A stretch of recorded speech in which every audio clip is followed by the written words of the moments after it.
Bajji Mirchi onion கறி பண்ண போகிறாங்க. இப்போது அதை உங்களுக்கு ஷேர் பண்ணுவாங்க. அதுக்கு 2 பஜ்ஜி மிர்ச்சி எடுத்து வாஷ் பண்ணி வச்சுருக்கேன். 3 ஆனியன் எடுத்துருக்கேன். 2யும் கட் பண்ணிக்கலாம். பஜ்ஜி மிளகாவை 2 சைடும் இந்த மாதிரி கட் பண்ணிவிட்டு நடுவுலையும் கட் பண்ணிக்கலாம்.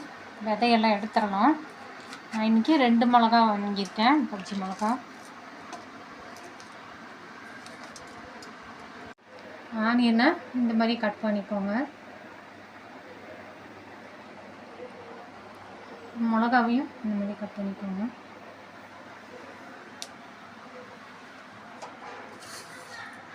கடாயில் எண்ணெய் வச்சுருக்கேன். காஞ்சிருச்சு. கொஞ்சம் கடுகு, கொஞ்சம் ஜீரகம் வெடித்தோன்னே ஃபஸ்ட்டு ஆனியனை போட்டு கொஞ்சம் லேசாக ஃப்ரை பண்ணிக்கலாம். அப்புறம் மிளகா போடணும்.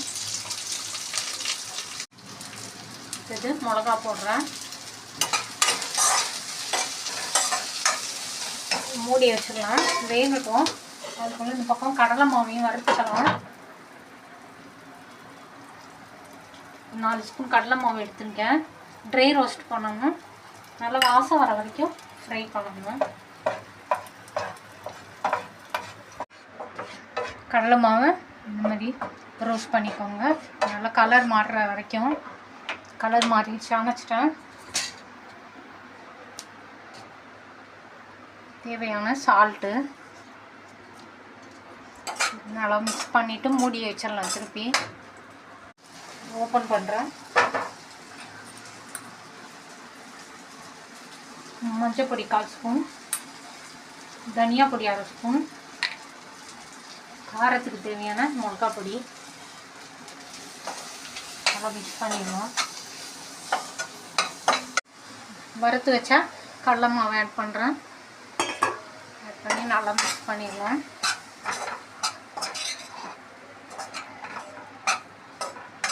லைட்டாக ஒரு கை தண்ணி தெளிச்சுட்டு மூடி வச்சிடலாம். 2 மினிட்ஸ். ஓப்பன் பண்ணுறேன். ரெடியாக வச்சு ஸ்டவ்வை அணைச்சிட்டேன். சர்வ் பண்ணுறேன். இப்போ